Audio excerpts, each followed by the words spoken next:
Next up, we have Sporting versus Bologna. Bologna is like they cannot make the competition, but they can play spoilers here. Sporting at home in Portugal is going to be really tough. This isn't necessarily a this is a win and get in situation. If you win this game, you're definitely in. So yeah, Sporting rightfully so, minus 290 on the money line here. But Bologna has been playing a lot better football. I don't know if you guys have been watching them over in Italy. Their new manager's finally starting to click. It definitely is a major bummer that Orsolini took a knock and got hurt. That does kind of ruin my opinion that they might be able to play spoilers here. I'm not saying they can't, because that plus 1.25 is looking kind of tasty at the minus 175. But I do think Sporting handle their business here in Portugal. I can see Bologna scoring for sure. A team total over 0.5 at minus 150 is probably a little steep, but both teams to score is probably sitting around like minus 130-ish. So I think that's a pretty good number. I can definitely see the over 2.5 as well. Minus 157 is obviously not a great number. But, Nick has said it before on the show. I think Sporting has to score 2 goals here, like to feel comfortable in this matchup and knowing that a win gets you in for sure and a tie puts you in a little bit of no man's land and worried about your future. You want to come out and you want to take control and you want to put your own future in your own hands. So the team total over 1.5 at minus 200 is essentially the money line because it seems like the sportsbooks agree with Nick. You got to score 2 goals to win this game. Dude, it's unfortunate. I don't like to make it the business to come on and trash the Italian teams. I have a soft spot for them. Everything you said is correct. Bologna has been playing way better, but they're just a little bit out of their element in this competition. It's a combination of a lot of things. They did lose 2 of their best players last year. They do have a new manager. They're struggling to find form in the domestic league, which they finally have found. So too many balls to juggle. And fortunately, man, I think this Sporting team has all too much to play for. They're going to be too much to overcome in this match. You mentioned it. Orsolini's hurt. Bologna does have some interesting, good young talent, but their striker Castro is only 19 years old. He's off to a fantastic start, but a lot to ask of him in a game like this in Portugal. I kind of go the other way from where you're leaning here, and it's not often that I do that. I think we've been in a good rhythm of finding a lot of the same bets, which I love. But I think Sporting could win this 1-0. I kind of dig the Bologna under half a goal at plus 140. I think it's going to be tough for them to get one. I also like under 3. If you want to take a look at the Asian total, under 3 is minus 135. Yeah. If I don't think Bologna is going to score, which I don't think they are, Sporting would have to put up 4 to crush that number. 3, you still get a push. I think unless Gyökeres really goes in and, gets a hat trick by himself, which he's very capable of doing, that number seems pretty safe because Bologna still wants to leave with their heads held high. I don't think they're just going to say, hey, Sporting, you guys need this win. Here you go. Congratulations. There's still money on the line. There's still some sense of pride on the line. They're not going to make it easy, but I think Sporting has it all to play for, and I'd be really shocked if they don't get the win. Yeah, look, there's plenty of good reasons why Nick is probably correct in that 140 looks great on Bologna away not to score. Bologna hasn't scored an away goal this entire Champions League tournament.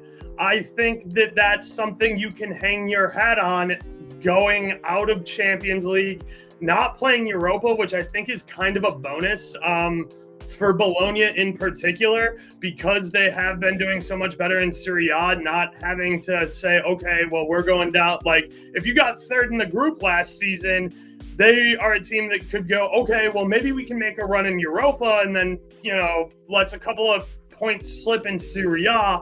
No longer having European football to worry about is something I think Bologna is going to help them long term, especially in Serie A, to build on the progress that they're making the rest of the season, which is where their focus should be.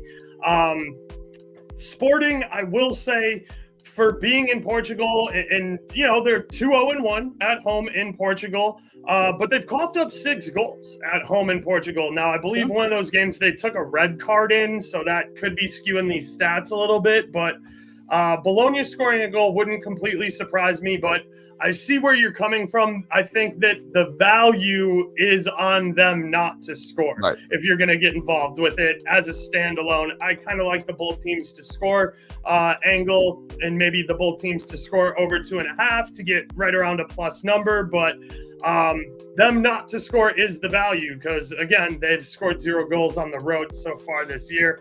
I do want to talk some player props here as well. Again, these are predicted lineups from FOTMob. Whether or not they're accurate, they're probably not. I can almost guarantee you they're not for most of these. The important thing is, for me anyway, the guys who are suspended won't be listed here, and that'll come into play when we talk about the Madrid game because Vinny's obviously suspended there. But for me, looking at the lineup for the rest of these teams, like, there's so many guys on 3 cards, and like figuring out who's suspended and who's not is kind of difficult without a visual. And there's plenty of guys on like 2 cards, and I'm not going to get into who's looking at a suspension, who's not, because right now in all the games we're talking about, these are must-win games or games that actually mean something where you're competing for a bye. So getting the bye is huge, again, with the card suspension rules I talked about earlier. Anyway, as far as some player props go, one thing I definitely want to point out is Ndoye. Ndoye for Bologna, I think is going to get a heavy run of minutes, especially with Orsolini hurt. Ndoye has been offsides in every one of his last 4 games. He started 3 of the last 4, and his offsides prop is plus 135 over on DK. If Bologna want to score a goal on the road and give themselves something to hang their hats on, I think Ndoye cheating up and getting called for an offsides. He's got 5 offsides all tournament for Bologna, and like I said, 1 in each of his last 4. He's only started 3 of his last 4, came on as a sub, and still got an offsides call. So I think that plus 135 number over on DraftKings is fat. That's a sick find. And I was actually going to single him out for a shot on target. He's even money. Mm-hmm. I think everything you just said supports it, right? He's a guy that is going to need to do a lot of the legwork on the right side and in that midfield. He's going to be making those runs, and he's very strong on the ball. He's not a forward or a striker in that sense, but he certainly can get his shot off. And I think even money is a pretty good value for a shot on target. I'm expecting full 90 from him. Yeah, he's the guy I really liked betting on in Europa. He played super strong for the Swedish national team, and he was a little bit disappointing to start the season. Again, the guy is young.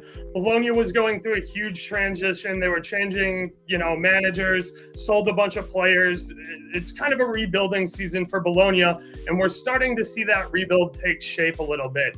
I also don't hate Odegaard. I think he's been playing pretty well for them. And like Nick mentioned, Castro is 19 years old, starting striker. I think he's got a lot of quality in him. Posh is another guy that you heard me talk a ton about for the national team.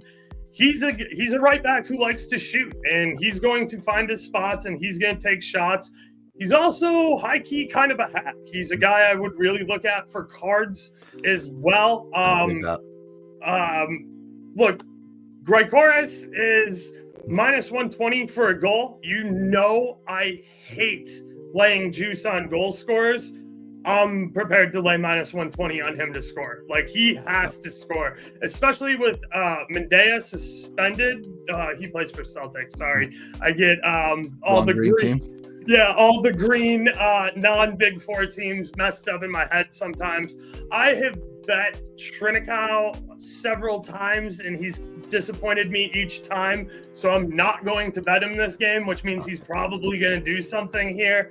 But yeah, I have no problem laying the minus 120 on Graicores. He obviously came in as a sub and got a goal last game. No matter how mad you are at him or how much of an issue off the field or locker room stuff has been, it's win or go home. And if you don't start Gregorius, you deserve to lose your fucking job on the spot. 100%. Just to shout out what you just said, Posh is plus 180 for a card. I think that's solid. The other guy I'd look at too in the midfield for Bologna is Pobega. Good, solid player, but he's a true defensive midfielder, and he's going to be the one trying to stop that attack. And a tactical foul or even a hack foul is not beyond him. It's only plus 120. It's a really shitty number. I'd like for it to be plus 150 or better, but I think it's as much of a certainty as anybody on the team getting a card. Oh man, I'm gonna struggle with this one. Hudgman, 42 here for Sporting. Typically has the armband. Is another guy to look at for a card. If Pedro Goncalves is in this starting lineup because Sporting wants a little bit more of an attack, he's another guy that I would definitely look at. I am a big fan of Pedro Goncalves. But yeah, other than that, that's kind of where I'm at as far as player props go. I like Posh to take a shot, maybe get a shot on target, like you said, booking, along with Poegba, and Ndoye's shot on target. I really like Ndoye offsides. That's awesome. That's kind of where I'm at with player props, and Gregorius for a goal, even at minus 120, that's kind of a Gregorius win cast. So him to score and Sporting to win seems like kind of a layup here. Agree. Last thing, if you guys don't already know, please check out the links below. Join the Discord. We've been crushing it the last couple of weeks. I didn't mention this on Twitter. We hit 3 broken lines last week in the same week. It was an absolutely insane run. I haven't seen that in my 5 years of handicapping since, handicapping became legal in Illinois. Getting, Kimmich for a single shot at minus 170, Tuchemeni for a single shot at minus 140, and then Moise Kean to be offsides for Fiorentina. Once was minus 105, twice was plus 475. He was offsides twice in 13 minutes, guys. Sure Moise Kean leads Serie A in offsides, and they hung minus 105 on it. Absolutely disrespectful. So yeah, that's kind of it. Check out the links below. Join the Discord. It helps me out a ton.